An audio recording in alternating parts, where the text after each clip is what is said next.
من العاصمة الإسبانية تحية لكم أعزائي المشاهدين في هذا اللقاء الخاص مع إميليو بوتراغينيو مدير العلاقات الخارجية في نادي ريال مدريد وأحد نجومه السابقين. Mr. Emilio, you welcome to Mayadeen TV. Thank you so much. It's a pleasure to have an interview with a former Real Madrid star. No, it's my pleasure. Thank you for the invitation. Before we start our interview, let us see who is Emilio Boutragueño in this profile report.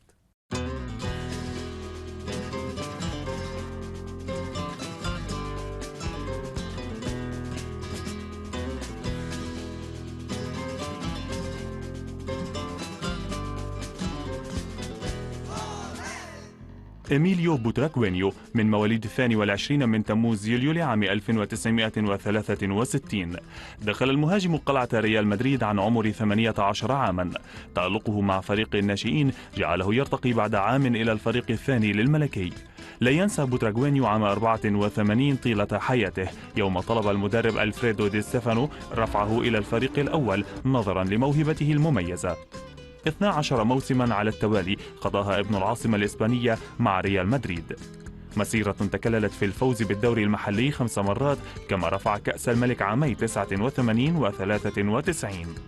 البويتر أي الصقر صفة حصل عليها من قبل الصحفي خوليو سيزار إغليسياس نظرا لسرعته ومهاراته في السيطرة على الكرة. 123 هدفا هي محصلة بوتراغينيو مع النادي الملكي، وقد ظهر في 341 مباراة. أفضل هداف لعام 91 وضع بصماته مع المنتخب الإسباني، فشارك في 29 مباراة وسجل 26 هدفا. الماتادور لم يتوانى عن خدمة بلاده للحظة واحدة، فقد مثل ركيزة المنتخب الإسباني بين عامي 84 و 92 برصيد 26 هدفا دوليا. عام 95 غادر النادي الملكي وأعطى مكانه لراؤول غونزاليز ابن 17 عاما.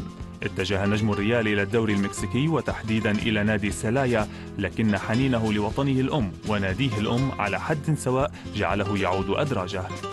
تبوأ بوتراغينيو مراكز إدارية عديدة مع ريال، أخيرها كان مركز مدير العلاقات الخارجية والمؤسساتية للنادي الملكي. جنتلمان لقب استحقه اللاعب الخلوق عن جدارة، فهو لم يحصل على أي بطاقة حمراء طيلة مسيرته الاحترافية. مسيرة نجم وبطل كتبت عنها الصحافة مطولا وغاصت في التحاليل حول نجاحه، إلا أن السبب بسيط وهو عشقه للكرة من سن الطفولة. Mr. Emilio, we know how much you're attached to the world of football. Tell us about your childhood. How was it? Well, I've been a very lucky person because I was raised in a very close family. My father was very keen on football, and then he shared with me that passion, and I vividly remember coming here to Santiago Bernabeu to watch every game of Real Madrid. And then I love football since then. He was a football player? No, unfortunately for him, no. No, but he was extremely passionate about football, and then we share that passion. Yes. I learned to love football at that time, and in fact I take advantage of playing everywhere with any kind of balls, and that passion has been present in my life since then. When was the first step towards your professional career? I think it was a coincidence because I played for my school. I played for my school until I was 18. It was really strange because Real Madrid called me for a trial, and then I wasn't chosen. Something I understood it was logical. But a couple of weeks later, Atlético Madrid called me, and in fact he made me a very attractive offer. But Real Madrid, is in my very game, famous team. Yes, and fortunately, Real Madrid called me back and called me again. I had another trial, and who was the coach in this year? For Real Madrid? Yes. It was, I think, Buhadin Boskov was the coach. And then I joined the club in 1981, and I started with the third team. Yes, C. Yes, Team C. Real Madrid C. Before the end of the season, I was called up for the second team. I played one season, the whole season, 82-83 Yes. for the second team, and I started the following season with the second team, but in February, Yes. Alfredo Di Stefano was the coach of the first team. And the legend for your club. Of course, for us is exactly. In our opinion, maybe the most important player in the history of the club. More than Santiago Bernabeu? Well, Santiago Bernabeu at the front office and Alfredo Di Stefano. But he was a player, Santiago Bernabeu. Yes, before the Civil War. Yes. Before the Civil War, Spain suffered a civil war from 1936 yes. to 39. Santiago Bernabeu was a Real Madrid player before the war. And Santiago Bernabeu took over as a president in 1943. And Alfredo Di Stefano joined the club in 1953. There, after his arrival, everything changed. Do you think in the mid of last century, in 53, during Alfredo Di Stefano joined the club and achieved the titles with Real Madrid, do you think it's the best moment of Real Madrid? No doubt. That was our golden between 53 era. and 64, I think. Exactly. That was our golden era. That was the foundation of the great Real Madrid, and the future generation. What they try has been to preserve that legacy.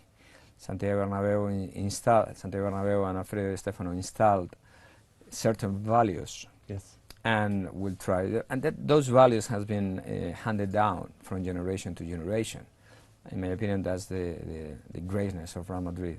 The legend of Real Madrid are based on those values. Yes. You know, and of course that these two men have been the giants. It's very, very nice to speak about Real Madrid history, Santiago Bernabeu and Alfredo Di Stefano. But today our conversation is for Emilio Boutragueño. Well, you asked me. Yes, for sure. And it's amazing to see Alfredo Di Stefano and to speak with this legend Argentinian, or it's an Argentinian man or Spanish, do you think? Well, he was born in Argentina, although he's a Spanish citizen. He played with both national teams. Exactly. And Colombian, I think. Well, he played for Millonarios, but I don't think they have the. I think he's Argentinian, but at the same time he played for the Spanish national team, and of course he is considered a Spanish citizen. Yes. So he called me. Okay. Yes. Okay. In 84. Okay. 84. Okay, in 84. But I wanna move to 86. In 1986, it was the first Liga championship when achieved. How do you describe the moment of your success? Well, not just the moment. I think we have to put us in context. All right. Okay. Real Madrid hadn't won the league for the 5 previous years. Yes. All right, for 5 years. And Real Madrid is a club. Here we are used to lifting trophies every year. So 5 years without winning the domestic title, it was really tough, difficult period for all of us. And what happened? We joined the first team, 84. Yes. So the season 85, 86 was a fantastic season because the squad was formed of a group of La Quinta del Buitre. Yeah, but the great veterans. Yes. We have great veterans: Camacho, Juanito, Santillana, Miguel Ángel, San Jose. They were, Juanito is passed away now. He died, I think. Yes, exactly. Yes. Now, yes, Unfortunately. Yes. 4 or 5 very young players, who played for the second team, and at the same time we signed 3 very important players: Hugo Sánchez, Maceda, and Gordillo. Yes. So we were able, to have a great squad, not just a great team, but a great squad. and it was the beginning of a great period for the club. We won Yes. our first league, and that season we won the UEFA Cup as well. Yes. You know, so for me, you have to bear in mind that, okay, I came here with my father to watch every game. So playing for Real Madrid was a dream Something come true amazing, yes, for me. yes.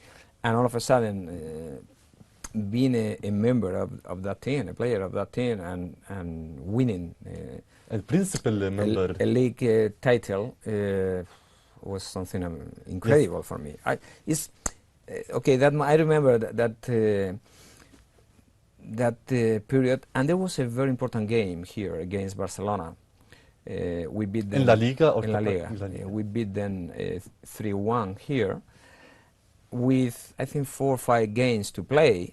But we after the game we had I don't know, maybe I think 10 points, 10-point gap. Yes. Advantage, and that night we knew we were going to win the title.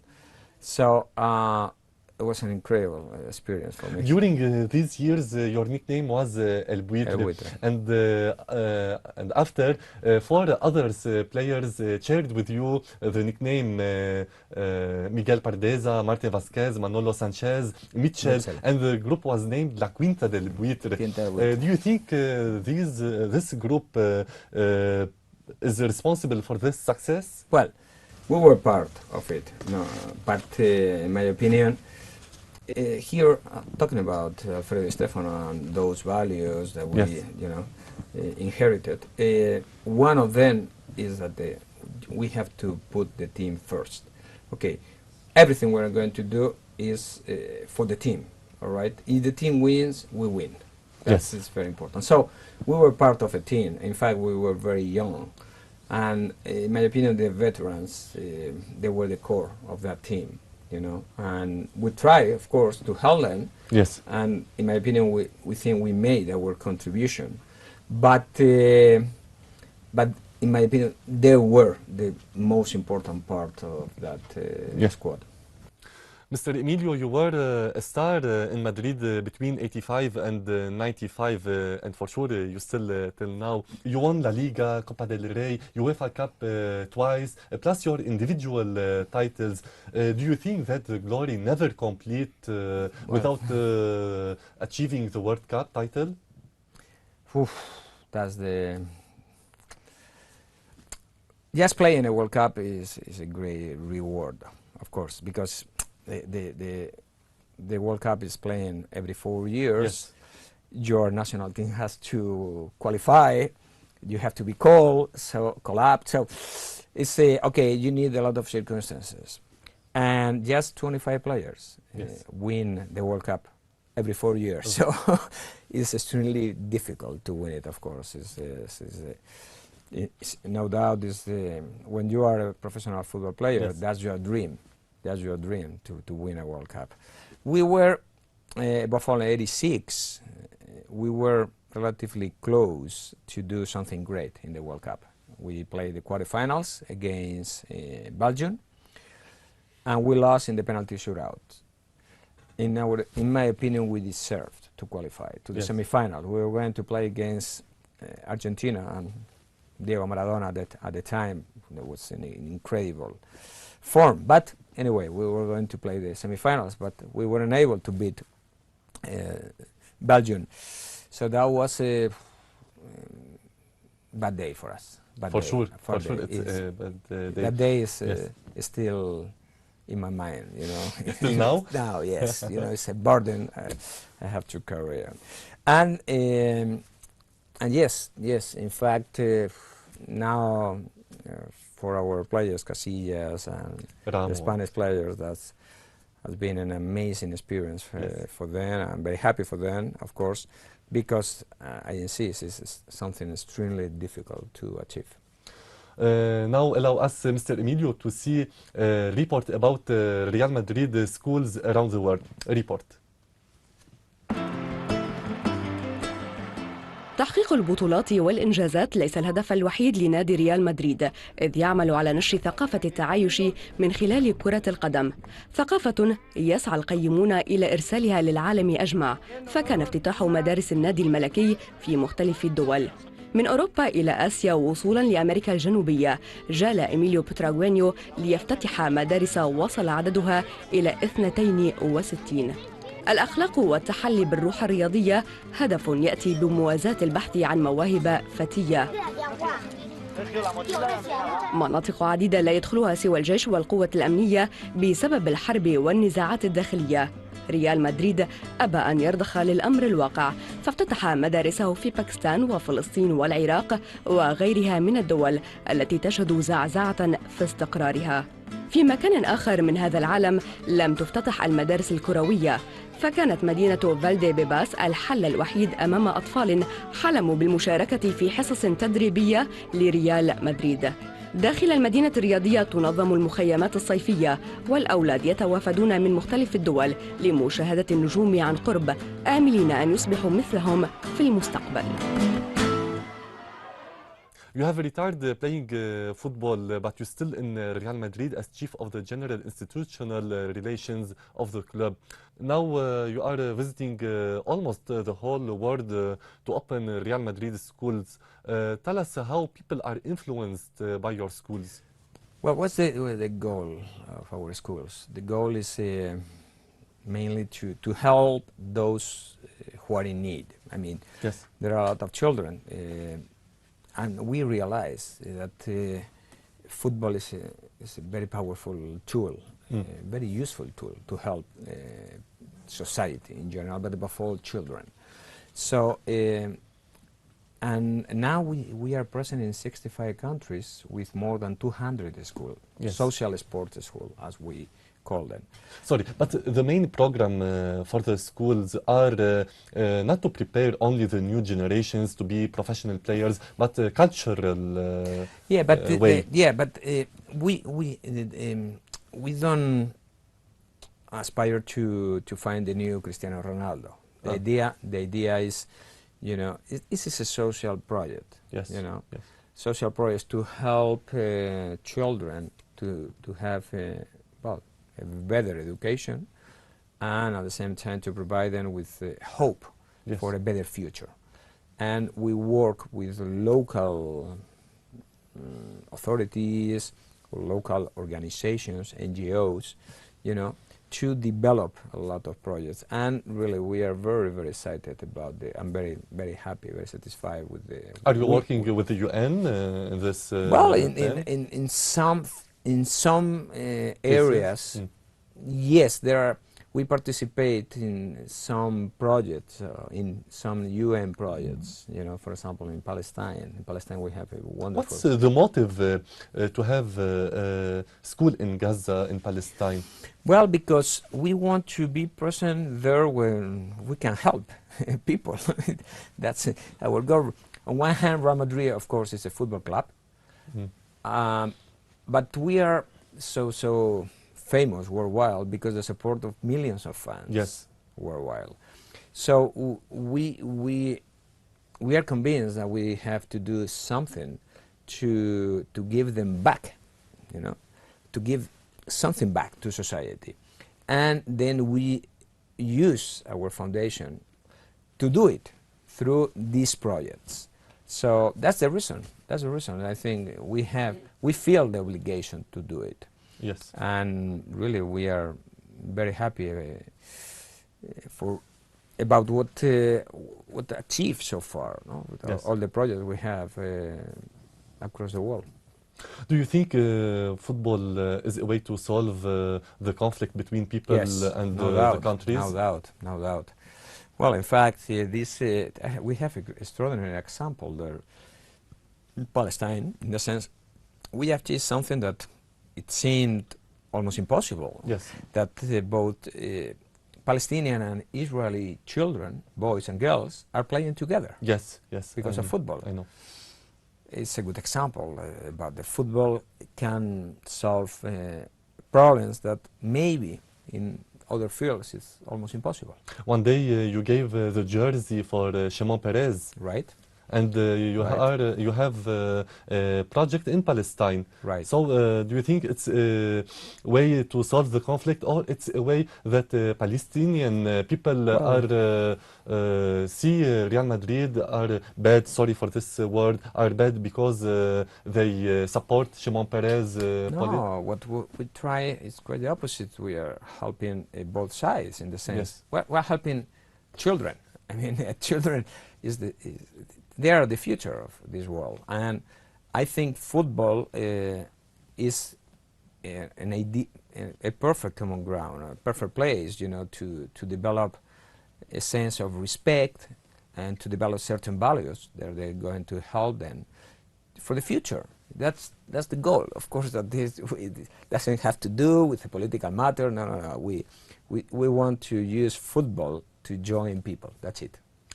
بعد هذا الفصل الإعلاني سندخل في محور آخر مع السيد إميليو بوتراغينيو وعن ريال مدريد في وضعه الحالي من ناحية الأزمة الاقتصادية التي تشهدها إسبانيا ومختلف الدول الأوروبية وصولا إلى ما يتهيأ إليه من استحقاقات رياضية نادي العاصمة الإسبانية. ابقوا معنا بعد هذا الفاصل.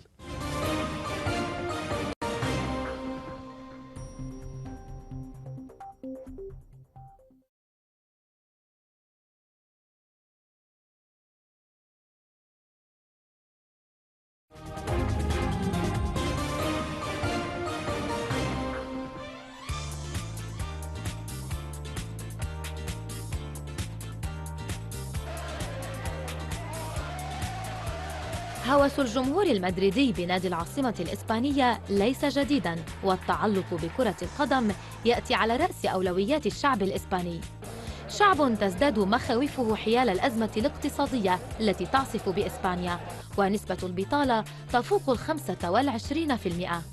الهموم المعيشية لم تثني الجمهور عن المتابعة الحثيثة لتفاصيل الدوري المحلي، بحيث إنهم ينزلون إلى الشوارع ويملؤون ساحات مدريد عند كل انتصار.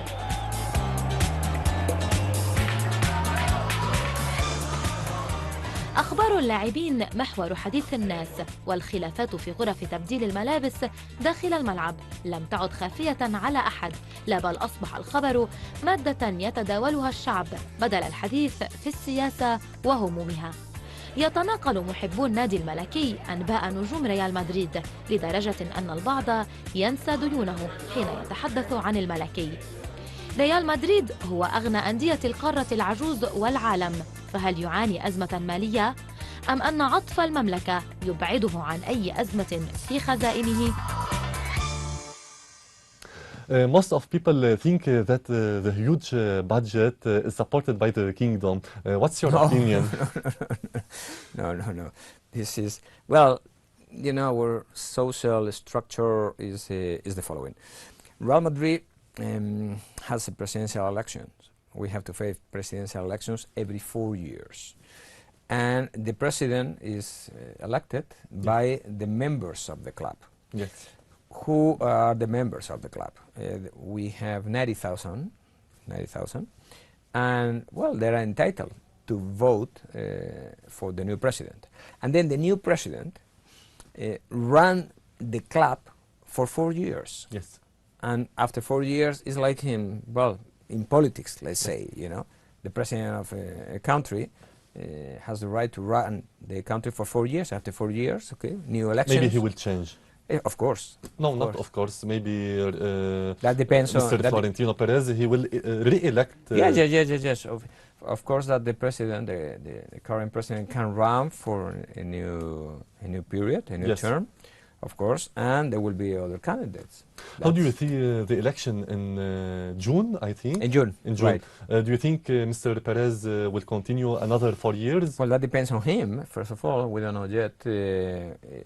I think it's 6 weeks before the elections. Yes. Is when, okay, you have to present the different candidatures, and then that depends. Nothing has been announced yet. Do you think Real Madrid fans in Spain and outside Madrid and outside Europe, in Asia, America, and all the Real Madrid fans want Florentino Perez to re-elect? I think he is considered a very good president by our fans.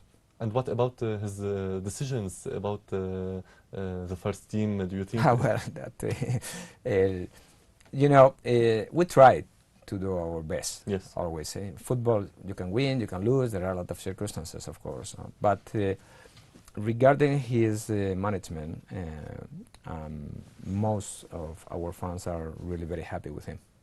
Okay.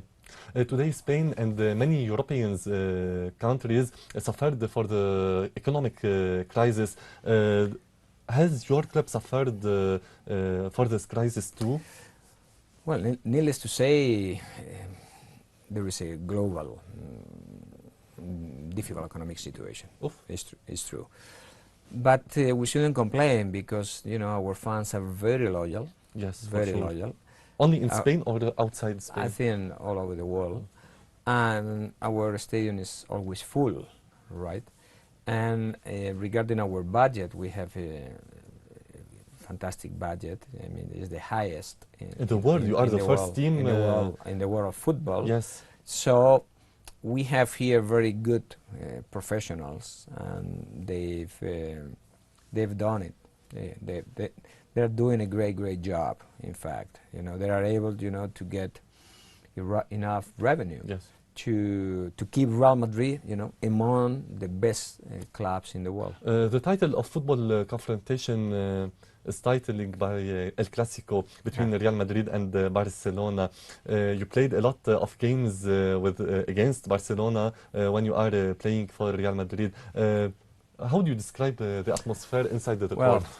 Well, it goes without saying that it's a special match for everybody. For us, I mean, for the players, for our fans, you feel that you know, that is something different.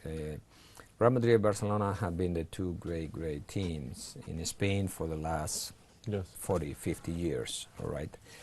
So when you play against Barcelona, yes, you realize, above all, at the beginning of the season, when you know the fixture list, you immediately go to, okay, when are we going to play against Barcelona? And then you cross it out, you know, because it's, you know, that it's a highlight of the season. Yes. We know that. The atmosphere is different, or is special. Why? Because for the fans as well. So the atmosphere at the stadium is unique. Is unique, yes. And depending on the result, you know that you can, your fans are going to be very happy, or quite the opposite. So it's an additional responsibility, but it's a fantastic game, and it's a game any player is really dream to play in this. Is looking forward to playing, you know, because you want to show everybody that you're competitive, and you know, when you play against a great team, is when you really have to show what you're made of. Really, you know, if you are competitive, okay, play against Barcelona, play against Manchester United, and we'll see how you are going to do. Yes. So this is like a test for everybody, and it's really very motivating, in my opinion. Many media's analysis said that Real Madrid, if it played in another country like Premier League, he will give another way to his image, because in Spain the Liga is between only two teams, but in Premier League you have 5 or 6 teams. The rivalry between many teams. Do you think it's probably? We are a Spanish team, so we have to play here in Spain, and but we think that both Real Madrid and Barcelona right now are considered among the best teams in the world. Yes. And we are playing in the Spanish league, and I think, in my view, the Spanish league is the best in the world. In my view, regarding the quality of the, you know, the games and the players we have here. The most expensive players in the world. Some of the best players in the world. Who do you think the best goalkeeper in Real Madrid history? Well, it's difficult to say that. You know, Real Madrid is 110 years old, almost 11. So I think I'd be unfair if I say one name. There are several, of course, but it's difficult when you say, oh, who has been the best? If I tell you, the best player, Alfredo Di Stefano, no doubt. Regarding the rest... No, I want many players for each post in the But that's the problem, court. because you say the best goalkeeper, the best defender, we're talking about Let us begin a lot of with the goalkeeper. decades, a lot of It's decades. Casillas? Well, Casillas will be among them, for sure. But now I heard that Zamora was an incredible goalkeeper as well. So it would be unfair if we say just 2-3 names. It's difficult to say that, you know. It's really difficult. Defenders. Who? There are many. Fernando Hierro, for sure, will be there. But Roberto Carlos was incredible And where you defender. put Sergio Ramos? Sergio Ramos is a top player, but Sergio Ramos, in my opinion, there are 6-7 years left in his career. So right now, no doubt, is among the best in the world right now. Do you think the couple? But it's so difficult to say. You know, depending on the times, it's really very difficult to say. Okay, we speak about Casillas and Ramos. Do you think the two players, the captain and the vice captain, will retire in Real Madrid in Santiago Bernabeu? Well, Casillas, in fact, Casillas joined the club when he was 10 years old. So imagine. No? Like his home. Exactly, it's his home. So football, you never know. But well, he has I don't know how many more years with us, you know, under contract. And regarding Sergio Ramos, has been here since he's been 19. He was 19. So. Of course, that there are two very, very important players for us for many reasons, you know. Do you think is the worst season for Casillas? Casillas, very good goalkeeper for us. No, now he has an injury. Well, now he's injured. It's a pity for us, but he's an extraordinary player. And he's okay with his team and his teammates. He's the captain. He's very important for us. Who is the best defender? It's the same. I know. I need one person only. It's so difficult to. In fact, maybe I'm forgetting a lot of names, so it's difficult for me. I don't want to make a big mistake. You know? That's the reason. Fernando Hierro will be in that list. Okay. No doubt. The best coach. Oof. Well, it's the same. It's not Mourinho? That depends. Mourinho was an extraordinary coach, no doubt. But Miguel Muñoz, for example, Miguel Muñoz won many European Cups when he was the coach for, well, I don't know exactly how many years, but maybe 12, 13, 14 years. And he won several European Cups. So he's a legendary, or he's a legend, you know, within the club. But there have been many, so it would be unfair. I don't like this guy, the best one. I know. It's so difficult. I think the last one is the most, the easiest between all the others, the best president in Real Madrid history. Well, that is Santiago Bernabeu. Santiago Bernabeu has been considered the best president ever. No Without doubt. No doubt, no doubt. Has been a key person in the history of the club. We have to bear in mind that when he took over in '43, yes, Real Madrid wasn't a very important club. Yes. And he had the dream. He built this stadium. The stadium was inaugurated in 1947. Yes. Now it's in the middle of the city. At the time, yes, was on the outskirts. And he was accused of being mad because he built a stadium for 125,000 people. When, I insist, Real Madrid wasn't a big club. Yes. All of a sudden, he changed everything. And with the this signing... was the turning point for Real Madrid? Turning point, no doubt. no doubt. In 47, in this 47 when it built the stadium was inaugurated. 53, he signed Alfredo Di Stefano, yes, and everything changed. So Santiago Bernabéu was the president of Real Madrid for 35 years. Yes, and he died during the 78. Argentina World Cup. 78. 78. Exactly. In September, I In think. September, exactly. So he had a vision, and he changed the history of the club. Yes. At the front office. Of course, that without Alfredo Di Stefano, everything would have been much more difficult. So that's why these two men have been the two giants in the history of the club.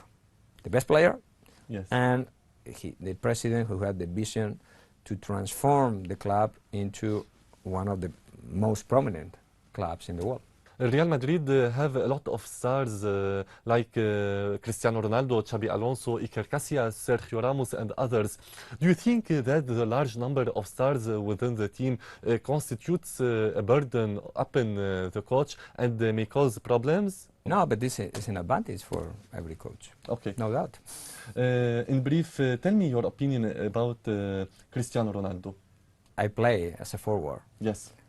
And he's an extraordinary player. But what I admire most is his mentality. And he's a great professional. You know, he arrived at the practice session very early in the morning. He left. Fully committed. Exactly. He left one of the latest. And, you know, if you see his attitude on the pitch, from the first minute to the last minute, he wants to help the team. He wants to score goals. So that is amazing.